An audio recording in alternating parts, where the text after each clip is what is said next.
Hello दोस्तों, कैसे हो आप सभी। स्वागत है आपका मेरे यूट्यूब चैनल में। आप देख रहे हैं डीपी पाठशाला यानी कि डीएलएड पाठशाला। बच्चों, आज है आपका समावेशी शिक्षा का क्लास चल रही है हम लोग की। आज है क्लास 6, ठीक है। समावेशी की क्लास 6 है, ठीक है बच्चों। पेन यहाँ से निकालते हैं। क्लास 6 है ये। 5 क्लास हो गई है, लगभग आधा सिलेबस आप लोगों का कवर हो गया है, आधा सिलेबस आप लोगों का बचा हुआ है, ठीक है।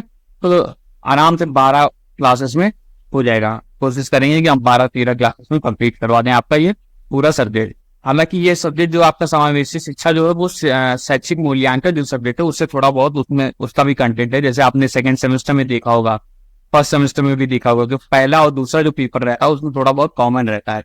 तो उसी तरीके से इसमें भी थोड़ी बहुत कॉमन है, ठीक है। आज का टॉपिक है बच्चों कि बुद्धि लब्धि के आधार पर व्यक्तियों का वर्गीकरण, यानी तुम्हारा आईक्यू कितना है ये सारी चीजें पता लगाना, दिमाग का मीटर समझाना, ठीक है। दोस्तों, क्या आपने कभी सोचा है कि वो कुछ बच्चे बातों को चुटकी से समझ जाते हैं और कुछ को थोड़ी ज्यादा समय लगता है। जैसे वीडियो बफर करता है ना यूट्यूब पे, जब आप हाई क्वालिटी पे देखते हो, वैसे ही क्या सबका दिमाग एक ही स्पीड पर चलता है? और अगर नहीं तो कौन डिसाइड करता है कि इसकी स्पीड कितनी होगी, ठीक है। तो इन सब चीजों के बारे में हम बात करेंगे। जो लोग नए हैं उनको मैं बता देता हूँ कि आप लोगों का स्वागत है मेरे YouTube चैनल में। आप देख रहे हैं डीएलएड पाठशाला यानी कि डीपी पाठशाला।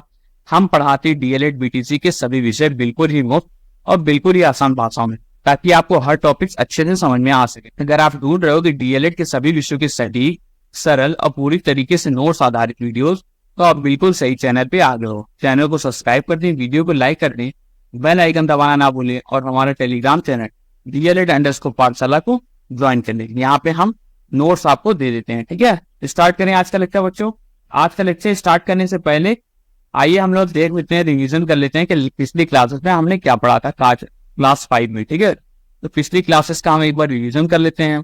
किधर गया? हाँ, रिवीजन में हमने पढ़ा था मानसिक मंद बच्चे के बारे में, यानी मेंटली रिटार्डेड चिल्ड्रन के बारे में। सामान्यतः ये औसत से कम मानसिक आयु योग्यता जो होती है वही ये लोग होते हैं। इनकी बुद्धि लब्धि जो होती है 70 से कम होती है, ठीक है। बौद्धिक स्तर जो होता है वो सामान्य से कम होता है नॉर्मल लोगों से। अन्य नाम क्या है? मंद बुद्धि, अल्प बुद्धि, विकल्प बुद्धि, पिछड़े मूड।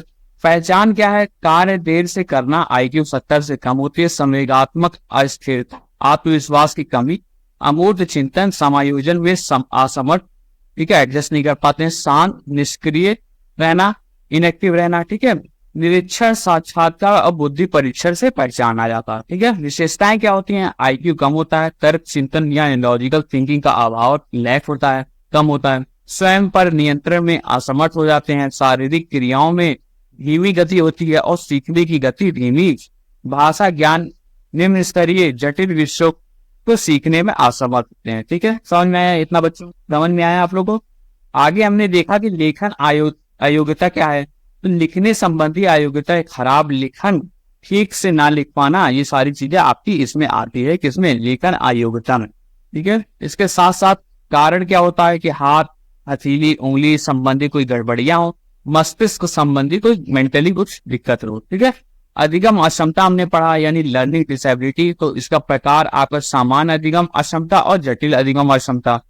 निशक्तता के प्रतिमान हमने देखा, मानसिक मंदता, चलन निशक्तता, बौद्धिक निशक्तता और पार्किंसन रोग, ठीक है। समावेशन के लिए आवश्यक उपकरण एवं शिक्षण अधिगम सामग्री हमने देखी, विधियां, शिक्षण प्रविधियां, पढ़ाने के तरीके, खेल विधि, अपनी इच्छा से सीखना, रुचि आधारित, व्याख्या विधि हो गया, विषय को गहनता से समझाना, जटिल विषय हेतु उच्च स्तर पर उपयोगी होता है, ठीक है। रुचिकार बनाने हेतु उद्देश्य निश्चित करें, स्तर के अनुसार हो और सरल और स्पष्ट भाषा हो, प्रश्नोत्तर यानी TLM का प्रयोग हो, ठीक है।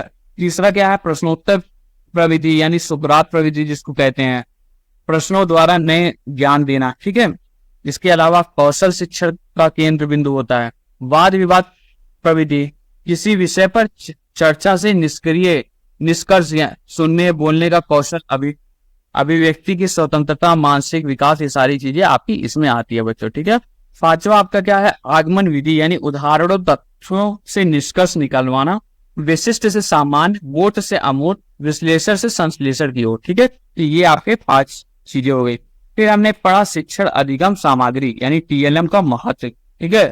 तो बच्चों को ध्यान आकर्षित करता है, ज्ञान को ठोस रूप से प्रस्तुत करना, बच्चों को क्रियाओं के अवसर प्रदान करना, बोलना, प्रश्न पूछना, वाद विवाद, ये सारी चीजें। ठीक है, इसके अलावा कठिन पाठ्य सामग्री का आसानी से समझाना, पाठ को सरल और रोचक मनोरंजन बनाना, नए शब्दों में वृद्धि और शिक्षण में कुशलता लाना। ठीक है, फिर हमने पढ़ा अभिवृत्ति यानी एटीट्यूड के बारे में कि एटीट्यूड क्या होता है। एटीट्यूड आपका पॉजिटिव और नेगेटिव दोनों होता है।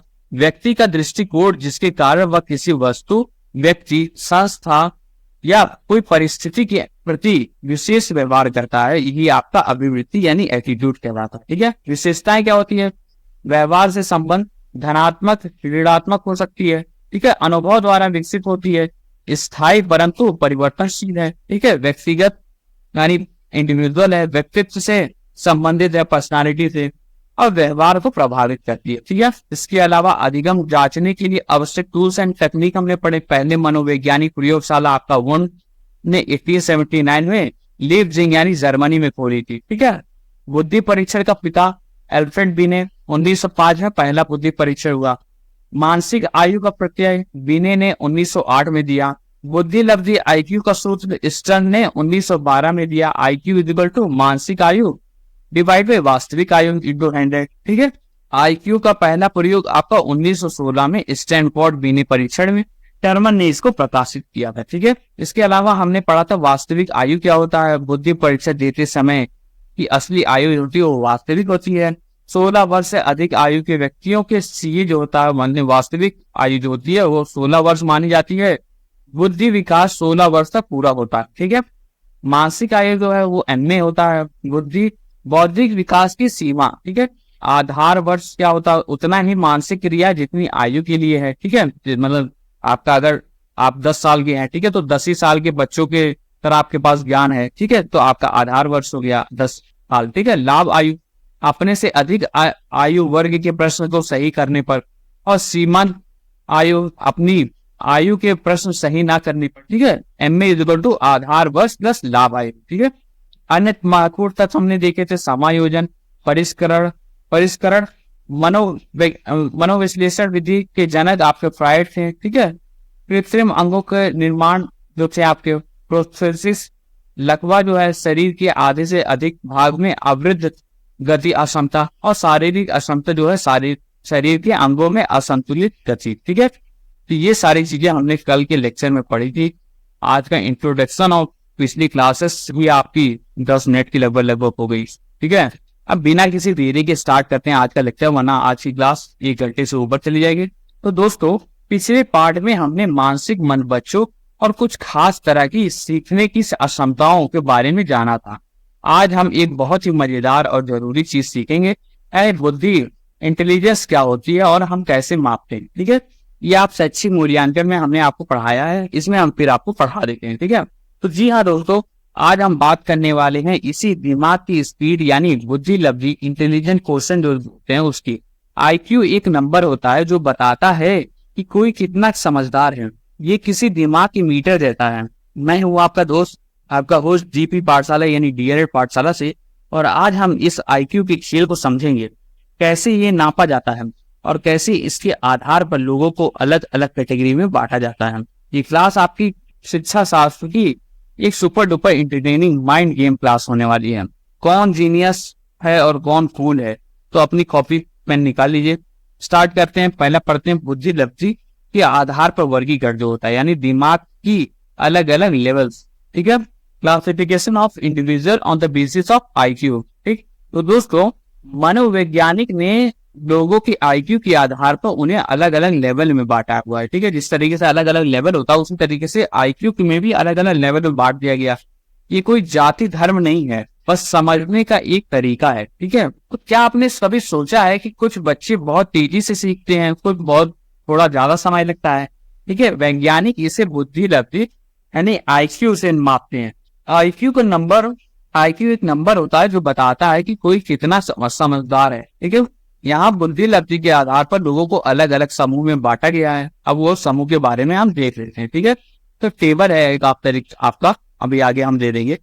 बुद्धि लब्धि जो है आईक्यू 120 से अधिक अगर है तो आप होंगे जीनियस। ठीक है, गॉड गिफ्टेड यानी जीनियस, प्रतिभाशाली बच्चा। बुद्धि लब्धि आपकी 110 से 119 है। ठीक है, तो क्या हो गया वर्गीकरण, क्या है, आपका वेरी सुपीरियर में आ गया, उत्कृष्ट बुद्धि आपकी हो गई। ठीक है, अगर आपका 90 से 109 है तो आप सामान्य बुद्धि यानी एवरेज में आ गए। ठीक है, देखो बच्चों 120 से अधिक है तो आप प्रतिभाशाली बच्चा हो गया यानी गिफ्टेड या जीनियस बच्चे। ये है असली आइंस्टीन और न्यूटन बनने वाले। ठीक है, क्लास के टॉपर, इन्हें शायद क्लास में भी बोरियत महसूस होती है होगी क्योंकि ये सब कुछ इतनी जल्दी समझ जाते हैं। ठीक है, बुद्धि लब्धि IQ 120 वाले से अधिक। ठीक है, जो 110 से 119 था वो आपका उत्कृष्ट बुद्धि था यानी वेरी सुपीरियर। तो ये भी बहुत तेज होते हैं, टॉपर्स के जस्ट नीचे वाले आते हैं ये सब, पर फिर भी शानदार होते हैं ये लोग। इसके अलावा 90 से 109 जो आपका है वो सामान्य बुद्धि यानी एवरेज लोग। ये है हम और आप जैसे ज्यादातर लोग जो नॉर्मल स्पीड पर चलते हैं। अब हम और आप जैसे हमने बोला तो इसका मतलब अपने आप को ये मत समझिएगा कि हम प्रतिभाशाली बच्चे नहीं है या उत्कृष्ट बच्चे नहीं। हो सकता हो आप हो, लेकिन मुझे नहीं पता है ना, तो आप अपने हिसाब से आप अपने आप को जज कर लीजिएगा, मैं क्या जज करूंगा। ठीक है, ये हम लोग जो है ये नॉर्मल स्पीड पर चलते हैं, ना ज्यादा तेज ना ज्यादा धीमे। ठीक है, फिर आते हैं 80 से 89। ठीक है, ये होते हैं मंद बुद्धि यानी डल। इन्हें थोड़ा ज्यादा समय लगता है चीजों को समझने में, जैसे कछुआ धीमा चलता है वैसे ही। ठीक है, IQ 70 से 79 अब आता है, इसमें आता है निर्बल बुद्धि। ठीक है, यानी फीबल माइंडेड। यह श्रेणी अब ज्यादा इस्तेमाल नहीं होती, इसे बॉर्डर लाइन इंटेलेक्चुअल फंक्शनिंग कहा जाता है। ठीक है, तो 70 से 79 जो है ये निर्बल बुद्धि है। ये शब्द जो है अब ज्यादा इस्तेमाल नहीं होता, इसे अब बॉर्डर लाइन इंटेलेक्चुअल फंक्शनिंग कहते हैं। ठीक है, अब निर्बल बुद्धि के यहाँ, फीबल माइंडेड के यहाँ। ठीक है, इसके यहाँ फिर अब हम आते हैं 50 से 69 में IQ। ठीक है, 50 से 69 में ये वर्गीकरण क्या, मूर्ख, मोरॉन्स, यह शब्द अब ज्यादा इस्तेमाल नहीं होता है, इसे अब माइल्ड इंटेलेक्चुअल डिसेबिलिटी कहा जाता है। ठीक है, तो हर चीज का एक मेडिकल टर्म उसको दे दिया गया। मूर्ख वगैरह थोड़ा अच्छा थोड़ी ना लगता है, तो उसको थोड़ा एक रिक्रिएट किया गया, उसको बनाया गया, माइल्ड इंटेलेक्चुअल डिसेबिलिटी कहा जाता है। ठीक है, जिसका 50 से 69 आता है। ठीक है, इसके अलावा 25 से 49 ये आपका हो गया मंद। ठीक है, मंद बुद्धि जिसको बोलते हैं। ठीक है, तो यह शब्द, ये भी शब्द अब ज्यादा इस्तेमाल नहीं होता, इसे अब हम मॉडरेट इंटेलेक्चुअल डिसेबिलिटी कहते हैं। ठीक है, वो आपका माइल्ड हो गया यानी कम, और ये होता है मॉडरेट यानी थोड़ा सा ज्यादा मिडिल में। फिर आता है आपका 0 से 24 जो उसको जड़ बुद्धि यानी इडियट, ये भी शब्द ज्यादा इस्तेमाल नहीं होता, इसे आप क्या यूज करते हैं साइकोलॉजी में, आप सीवियर प्रोफाउंड इंटेलेक्चुअल डिसेबिलिटी कहा जाता है। ठीक है, समझ में आया बच्चों, समझ में आया। आप अगर पूछा जाएगा कि आप वर्गीक IQ के आधार पर, बुद्धि लब्धि के आधार पर वर्गीकरण करके बताइए, तो आप लोग लिख लोगे कि नहीं, लिख लोगे ना। ठीक है, आगे बढ़ा जाए। समझ में आया, समझ में आया तो वीडियो को लाइक कर दीजिए। ठीक है, देखो इन आखिरी 3 कैटेगरी के लिए अब ज्यादा शब्द और वैज्ञानिक नाम शब्द इस्तेमाल किए जाते हैं, क्योंकि हमें हमेशा संवेदनशील होना चाहिए। ठीक है, अब ये तीनों जो वर्ड थे, जैसे मूर्ख हो गया, मंद हो गया, जड़ बुद्धि हो गया, ये सब आपके वर्ड जो है वो इतने अच्छे नहीं है। ठीक है, संवेदनशील नहीं है। ठीक है, तो संवेदनशील बनाने के लिए उसको वैज्ञानिक नाम इस्तेमाल किया गया, जो आपका हो गया बॉर्डर लाइन इंटेलेक्चुअल फंक्शनिंग। ठीक है, फिर आपका माइल्ड इंटेलेक्चुअल डिसेबिलिटी, और फिर मॉडरेट इंटेलेक्चुअल डिसेबिलिटी, और सीवियर प्रोफाउंड इंटेलेक्चुअल डिसेबिलिटी। ठीक है, समझ में आया, लिख लोगे ना बच्चों। देखो कुछ आप लोग को अगर आप कहीं से आप पढ़ोगे ना तो आप लोग को यही सब बताएंगे कि जड़ बुद्धि होता है, मंद बुद्धि होते हैं, मूर्ख बुद्धि होते हैं, लेकिन मैं आपको पढ़ा रहा हूँ ना, आप उसी तरीके से लिखोगे आपको नंबर मिलेगा। आप वो भी लिखोगे, वो भी नाम लिखोगे, मस्त आपको पूरा पूरा नंबर मिलेगा, और टीचर को भी लगेगा कि हाँ अच्छे बच्चे से, अच्छे टीचर से ये पढ़ रहा है बच्चा, या किताब वगैरह से, अच्छी किताब से पढ़ रहा है। ठीक है, आगे बढ़ा जाए। आगे पढ़ते हैं बुद्धि परीक्षणों के प्रकार यानी टाइप्स ऑफ इंटेलिजेंस टेस्ट। ठीक है, क्या क्या प्रकार होते हैं IQ टेस्ट के, ये भी हम शैक्षिक मूल्यांकन सब्जेक्ट में हम लोग पढ़ चुके हैं। ठीक है, तो बुद्धि परीक्षण यानी इंटेलिजेंस टेस्ट के 2 मुख्य आधार पर बांटा गया है। पहला आता है, पहले इंटेलिजेंस टेस्ट होता क्या। देखो आप लोग कहोगे कि सर कि IQ नापते कैसे हैं, इसके लिए क्या होता है आपका बुद्धि परीक्षण यानी इंटेलिजेंस टेस्ट।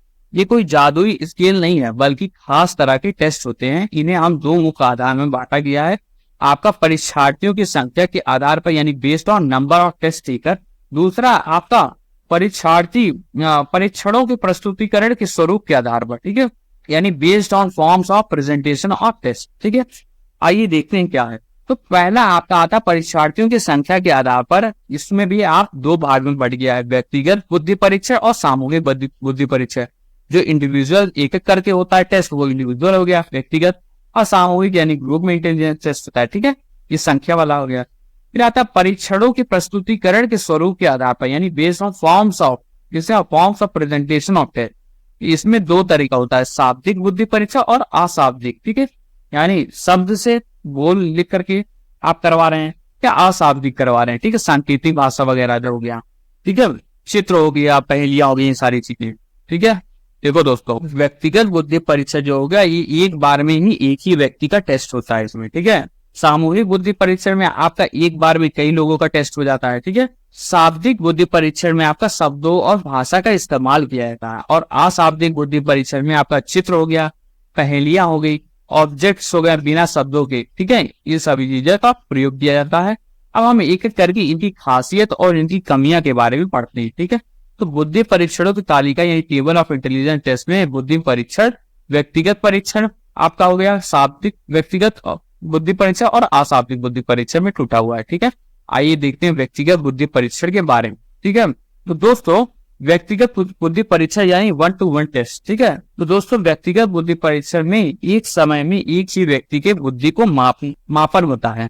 ये समझो आपका एक प्राइवेट ट्यूशन की जैसा है, जहाँ टीचर सिर्फ एक स्टूडेंट पर फोकस करता है। ठीक है, इसमें एक समय में एक व्यक्ति की बुद्धि को मापन होता है, इसीलिए इसे व्यक्तिगत बुद्धि परीक्षा कहते हैं। ठीक है, व्यक्तिगत बुद्धि परीक्षा शाब्दिक यानी वर्बल और अशाब्दिक यानी नॉन वर्बल दोनों प्रकार के होते हैं। ठीक है, तो वर्बल और नॉन वर्बल दोनों प्रकार के आपके व्यक्तिगत बुद्धि परीक्षा होते हैं। ठीक है, ये परीक्षा शाब्दिक और अशाब्दिक दोनों होते हैं। ठीक है, उपयोगिता के बारे में पढ़ते हैं कि व्यक्तिगत बुद्धि परीक्षणों की उपयोगिता क्या है, यानी uses of individual intelligence test. ठीक है, तो क्या यूज है, आइए देखते हैं। यह ज्यादा विश्वसनीय यानी रिलायबल होता है। ठीक है, विश्वसनीय होता है क्योंकि इनमें व्यक्ति के अंकों के आधार पर सही परीक्षण होता है। ठीक है, ऐसा समझ में आया।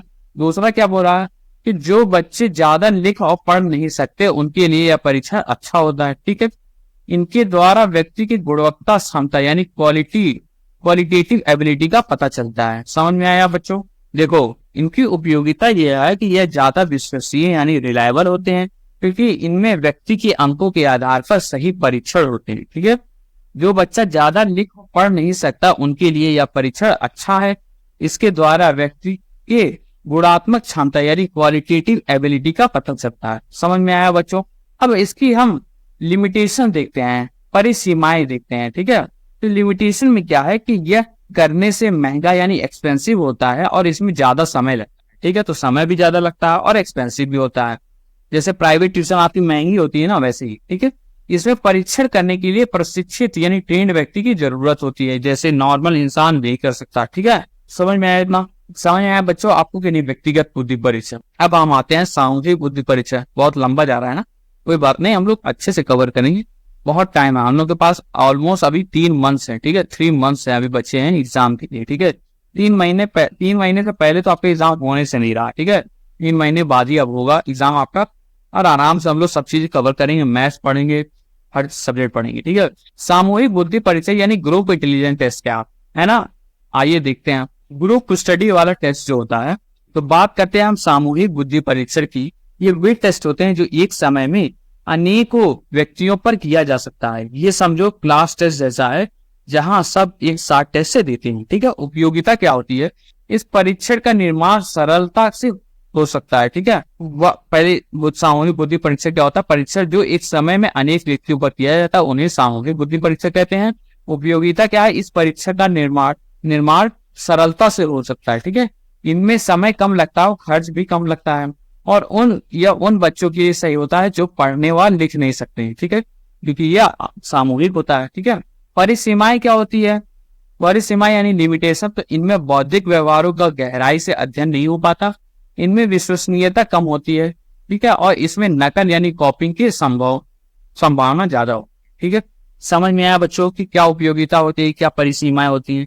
आइए एक बार फिर से हम आपको बताते हैं। ठीक है, उपयोगिता यानी यूजेज, तो इस परीक्षण का निर्माण सरलता से होता है। ठीक है, ज्यादा महंगा खर्च भी नहीं रहता है। ठीक है, झमेला नहीं रहता है, इसमें समय भी कम लगता है और खर्च भी कम लगता है। बल्क में काम करो तो कम खर्चा होता है कि नहीं, जैसे आप वो होता है ना थोक में सामान लेना। ठीक है, उसी तरीके से यह उन सब बच्चों के लिए सही होता है जो पढ़ व लिख नहीं सकते। ठीक है, परिसीमाएं क्या होती है, इसमें बौद्धिक व्यवहारों की गहराई से अध्ययन नहीं हो पाता। जैसे ग्रुप स्टडी में हर किसी बच्चे पर फोकस नहीं कर पाते हैं, सेम वैसे ही। ठीक है, इनमें विश्वसनीयता कम होती है और इनमें नकल की संभावना ज्यादा होती है। टेस्ट है या कॉपी पेस्ट प्रतियोगिता, समझे, टीप लेते हैं लोग। कैसे आप लोग चीटिंग करते हो, 1 का कौन सा आंसर होगा, 1 का 4 का कौन सा आंसर होगा, अगला इंसान बताता है सेकंड वाला होगा आंसर। ये सारी चीजें आपकी चीटिंग इसमें आ जाती है, नकल हो जाती है। ठीक है, समझ में आया बच्चों? आगे बढ़ा जाए। अब हम पढ़ते हैं शाब्दिक व्यक्तिगत परीक्षण जो है भाषा का खेल जो है उसके बारे में। ठीक है, व्यक्तिगत बुद्धि परीक्षणों के प्रकार में हम देखते हैं आपका शाब्दिक व्यक्तिगत परीक्षण यानी वर्बल इंडिविजुअल टेस्ट के बारे में। ठीक है दोस्तों, शाब्दिक व्यक्तिगत परीक्षण में प्रश्नों और समस्याओं को भाषा के माध्यम से दिया जाता है और बच्चे या व्यक्ति को भी इसका उत्तर भाषा के माध्यम से ही देना होता है। ये समझो आपका अंकल आंटी आप कितना जानते हो वाला टेस्ट है कि नहीं। तो इसमें प्रश्नों और समस्याओं को भाषा के माध्यम से दिया जाता है और बच्चे या व्यक्ति को इनका उत्तर भाषा के माध्यम से ही देना होता है। इसे पेपर पेंसिल परीक्षण भी कहते हैं। ठीक है, शाब्दिक व्यक्तिगत परीक्षा समझ में, इसे पेपर पेंसिल परीक्षा भी कहते हैं। इसकी परिसीमाएं यानी लिमिटेशन क्या होती है, यह केवल पढ़े लिखे यानी शिक्षित व्यक्ति पर ही किया जा सकता है, क्योंकि ये आपका शाब्दिक है। पढ़ा लिखा होगा तो भी हो पाएगा, अनपढ़ लोग इसमें फेल हो जाएंगे, है कि नहीं। या छोटे बच्चों की बुद्धि को मापने का सही नहीं है। ठीक है, तो छोटे बच्चों को भाई ज्ञान ही उतना नहीं रहता तो क्या मापेगा जाएगा उसको। इसमें मन बुद्धि बच्चों को मापन नहीं कर सकते। ठीक है, तो ये आपकी क्या थी, ये आपकी परिसीमाएं थी बच्चों। ठीक है, समझ में आया? आगे बढ़ा जाए, पढ़ते हैं शाब्दिक व्यक्तिगत परीक्षण निम्न है। ठीक है, कौन कौन से आपके, ये हम भी पढ़ चुके हैं शैक्षिक मूल्यांकन सब्जेक्ट में। ठीक है, तो शाब्दिक व्यक्तिगत परीक्षा कौन कौन से है आपका, बिनेट साइमन बुद्धि परीक्षा, बिनेट साइमन इंटेलिजेंस टेस्ट को कहते हैं। ठीक है, इसका सबसे पहला प्रयास अल्फ्रेड बिने को जाता है। यह 3 से 13 वर्ष के बच्चों के लिए था, समझे। बिने साइमन परीक्षा जो था वो 3 से लेकर के 13 ईयर वाले लोगों के लिए, बच्चों के लिए था। अल्फ्रेड बिने को ने स्टार्ट किया था। ठीक है, बिने को संशोधन जो परीक्षण हुआ फिर उसमें कुछ चेंज हुआ, तो बिनेट रिवीजन टेस्ट 1911 में हुआ। बिने ने 1911 में अपनी परीक्षा में संशोधन यानी बदलाव किया। यह परीक्षा 3 से 15 वर्ष के बच्चों के लिए था। अब 3 से 13 को 3 से 15 कर दिया गया, 2 बढ़ा दिया गया इसमें। ठीक है, इसमें हर साल के बच्चे के लिए 5 प्रश्न या 5 काम थे। ठीक है, तो हर साल के लिए बच्चे 3 साल के लिए भी आपके 5 क्वेश्चन थे या 5 कोई वर्क हो गया, काम हो गया। ठीक है, लेकिन 4 वर्ष के बच्चों के लिए केवल 4 काम थे। 5 वर्ष के लिए 5 प्रश्न थे और 5 काम थे, और 4 वर्ष के लिए 4 काम थे। 11 एवं 13 वर्ष के बच्चों के लिए कोई भी प्रश्न नहीं थे। इन परीक्षणों में बिने ने मानसिक आयु यानी मेंटल एज के आधार पर बुद्धि का मापन किया। ठीक है, इनमें आपके 54 प्रश्न थे। ठीक है, 54 प्रश्न थे 11 और 13 में। ठीक है, इसके अलावा स्टैनफोर्ड संशोधित बिने परीक्षण हुआ। ठीक है, स्टैनफोर्ड बिनेट टेस्ट 1916 जो आप LM टर्मन में स्टैनफोर्ड विश्वविद्यालय यूनिवर्सिटी में बिने और साइमन के परीक्षणों को अमेरिका में रहने वाले व्यक्तियों की जरूरत और उनकी संस्कृति यानी कल्चर के हिसाब से 1916 में बदला यानी संशोधित किया। इसे हम स्टैनफोर्ड संशोधित बिने परीक्षा 1916 कहा जाता है। इस परीक्षा में 14 वर्ष तक के बच्चों की बुद्धि का मापन करते हैं। इसमें 90 प्रश्न होते हैं। कितने होते हैं? 90 प्रश्न होते हैं। ठीक है, तो शाब्दिक व्यक्ति परीक्षणों के कुछ फेमस उदाहरण आपके क्या थे, आपके बिने साइमन बुद्धि परीक्षा। इसका सबसे पहला प्रयास आपका अल्फ्रेड बिने को जाता है। स्टैनफोर्ड संशोधित बिने परीक्षा 1916 जो आपका LM टर्मन ने इसके अमेरिका के जरूरत के हिसाब से इसको चेंजेस किया था। ठीक है, देखो बच्चों, अल्फ्रेड बिने और बुद्धि परीक्षा जो IQ टेस्ट के फादर हैं। दोस्तों, IQ टेस्ट की कहानी शुरू होती है एक महान वैज्ञानिक से जो आपके कौन है, अल्फ्रेड बिने। याद रख लीजिएगा, बहुत अच्छे से आपको फिर से समझा रहा हूं कि ये महान वैज्ञानिक थे अल्फ्रेड बिने। ठीक है, अल्फ्रेड बिने ने सबसे पहले बुद्धि परीक्षा यानी इंटेलिजेंस टेस्ट का निर्माण किया आपका 1905 में किया। कब किया? 1905 में। ठीक है, इसीलिए उन्हें बुद्धि परीक्षा का पिता या जन्मदाता यानी फादर ऑफ इंटेलिजेंस टेस्ट कहा जाता है। ये आपके असली IQ मैन थे। ठीक है, कहानी जो है वो पेरिस में कई बच्चे स्कूल में पीछे क्यों हैं। ठीक है, इसका पता लगाने के लिए बिने ने अपने साथी साइमन, ठीक है, की मदद से बच्चों के लिए एक बुद्धि परीक्षा बनाया। उन्होंने बताया कि स्कूल का पाठ्यक्रम बच्चों के स्तर के अनुकूल नहीं है, तो समस्या बच्चों में नहीं लेकिन सिस्टम में है। ठीक है, सिलेबस में ही है। ठीक है, तो सन 1908 में उसके बाद बीने ने मानसिक आयु यानी मेंटल एज का एक नया विचार दिया।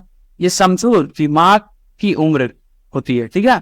और उसके बाद सन 1912 में विलियम स्टर्न जो है इन्हें मानसिक आयु तथा वास्तविक आयु यानी क्रोनोलॉजिकल एज जो हमने पढ़ा था पिछली क्लास, उसके बीच में संबंध स्थापित करने के लिए बुद्धि लब्धि का प्रयोग सुझाव दिया और सूत्र बनाया कि बुद्धि लब्धि जो है वो मानसिक आयु डिवाइड बाई वास्तविक आयु इंटू 100 होती है। ये वो जादुई सूत्र होता है जिससे आईक्यू नापा जाता है, जैसे परसेंटेज निकालते हैं ना वैसे ही, ठीक है। बुद्धि लब्धि का सबसे पहले प्रयोग सन 1916 में स्टैनफोर्ड बीने परीक्षण में किया गया। फिर 1916 में बीने की मृत्यु के बाद अमेरिका में टर्मन लुइस ने इसे स्टैनफोर्ड बीने स्केल 1916 के नाम से प्रकाशित कर, ठीक है। समझ में आया बच्चों? समझ में आया कि नहीं? इसी में हमने कल पढ़ा था वास्तविक एज के बारे में, मेंटल एज के बारे में, है कि नहीं? ठीक है, आगे बढ़ा जाए। अब हम आते हैं व्यक्तिगत अशाब्दिक बुद्धि परीक्षण के बारे में, ठीक है। तो व्यक्तिगत अशाब्दिक बुद्धि परीक्षण यानी individual non verbal intelligence test, ठीक है, यानी बिना बोले दिमाग नापो। अब हम बात करते हैं व्यक्तिगत अशाब्दिक परीक्षण की। तो इस परीक्षण में प्रश्नों और समस्याओं को भाषा के रूप में ना दे करके वस्तुओं यानी ऑब्जेक्ट्स, चित्र यानी पिक्चर्स आदि के रूप में दिया जाता है और उत्तर भी उसी प्रकार देना होता है, ठीक है। तो व्यक्तिगत अशाब्दिक बुद्धि परीक्षण समझ में आया। इन्हें निष्पादन यानी परफॉर्मेंस परीक्षण भी कहते हैं, ठीक है, या पेपर और पेंसिल परीक्षण के रूप में भी हो सकता है, ठीक है। समझ में आया? देखो, व्यक्तिगत अशाब्दिक बुद्धि परीक्षण में प्रश्नों और समस्याओं को भाषा के रूप में ना देकर के वस्तुओं और चित्रों आदि के रूप में दिया जाता है। उत्तर भी इसी प्रकार देना होता है। ये तो पहेली सुलझाने जैसा आपका होता है, ठीक है। इन्हें आप निष्पादन परफॉर्मेंस परीक्षण भी कहते हैं, ठीक है। उपयोगिता क्या होती है इसकी? तो ये ज्यादा विश्वसनीय होते हैं, ठीक है, या पढ़े लिखे शिक्षित और अनपढ़ अशिक्षित दोनों पर किया जा सकता है, ठीक है। यह व्यक्तिगत और सामूहिक दोनों रूप में हो सकता है और इसके द्वारा छोटे बच्चों को मापन अच्छा आसान तरीके से कर सकते हैं, ठीक है। क्या क्या उपयोगिता हो गई? या ज्यादा विश्वसनीय यानी रिलायबल होता है, या पढ़े लिखे और अनपढ़ दोनों पर किया जा सकता है, जो जैसा कोई वीडियो बिना आवाज के भी समझ आ जाए वैसे ही, ठीक है। यह व्यक्तिगत और सामूहिक दोनों रूप में हो सकता है और इसके द्वारा छोटे बच्चों को मापन आसान तरीके से कर सकते हैं, ठीक है। व्यक्तिगत अशाब्दिक परीक्षण में फेमस है आपका कौन सा? पोर्टियस मेज टेस्ट एक है। कौन सा आपका परीक्षण निम्न है? कौन सा? पोर्टियस मेज भूल भुलैया परीक्षण, ठीक है, जिसको मेज टेस्ट कहते हैं। यह परीक्षण आपका 14 वर्ष तक के बच्चों के लिए होता है। इसमें एक भूल भुलैया यानी मेज का चित्र दिया जाता है जिसे सुलझाना होता है, ठीक है। समझ में आया? तो व्यक्तिगत अशाब्दिक परीक्षण में फेमस आपका क्या है? पोर्टियस भूल भुलैया परीक्षण यानी मेज टेस्ट। ये तो भूल भुलैया वाला गेम जैसा होता है जिसका रास्ता आपको ढूंढना होता है, ठीक है। ये थी बच्चों आज की क्लास। कैसी लगी आज की क्लास? अच्छी थी? आइए अब बटाटा बड़ा जैसे गरम गरम और फटाफट याद रखने वाले फैक्ट्स जो आपके एग्जाम में काम आएंगे, शॉर्ट नोट्स मैजिक मंत्र की तरह आपको याद रखने में मदद करेंगे, ठीक है। तो 120 से अधिक प्रतिभाशाली जीनियस, 110 से 119 उत्कृष्ट बुद्धि, 90 से 109 सामान्य बुद्धि, 80 से 89 मंद बुद्धि, 70 से 79 निर्बल बुद्धि बॉर्डर लाइन, 50 से 69 मूर्ख यानी माइल्ड इंटेलेक्चुअल डिसेबिलिटी, 25 से 49 मंद जो मॉडरेट इंटेलेक्चुअल डिसेबिलिटी, और 0 से 24 आपका जड़ बुद्धि यानी सीवियर या प्रोफाउंड इंटेलेक्चुअल डिसेबिलिटी, ठीक है। बुद्धि परीक्षणों के प्रकार हमने देखा। परीक्षार्थियों की संख्या क्या था? आपका व्यक्तिगत बुद्धि परीक्षण। उपयोगिता आपका ज्यादा विश्वसनीय होते हैं, कम पढ़े लिखे बच्चों के लिए भी अच्छा होता है और गुणवत्ता क्षमता का पता चलता है, ठीक है। सीमाएं क्या होती है? महंगा होता है, समय लेने वाला होता है, प्रशिक्षित व्यक्ति की जरूरत होती है। सामूहिक में आपका सब एक साथ व्यक्तियों की बुद्धि मापी जाती है, ठीक है। निर्माण सरल होता है, कम खर्चा होता है, समय भी कम लगता है, जो पढ़ा लिखा नहीं सकते उनके लिए भी अच्छा होता है। सीमाएं क्या है? गहन अध्ययन नहीं, विश्वसनीयता कम है और नकल की संभावना होती है, ठीक है। प्रस्तुतिकरण के स्वरूप के आधार पर शाब्दिक बुद्धि परीक्षण भाषा के माध्यम से प्रश्न, पेपर पेंसिल टेस्ट। सीमाएं क्या है? शिक्षित व्यक्तियां बड़े बच्चों पर लागू होता है। उदाहरण बीने साइमन 1905, बीने के संशोधन 1911 और स्टैनफोर्ड संशोधित बीने टर्मन 1916, ठीक है। अशाब्दिक बुद्धि परीक्षा आपके वस्तुओं चित्रों के रूप में प्रश्न होते हैं, निष्पादन परीक्षण होते हैं, ठीक है। उपयोगिता क्या है? अधिक विश्वसनीय होते हैं, शिक्षित अशिक्षित दोनों पर और छोटे बच्चों के लिए सरल होते हैं, ठीक है। उदाहरण क्या है? पोर्टियस भूल भुलैया परीक्षण, ठीक है, मेज वाला।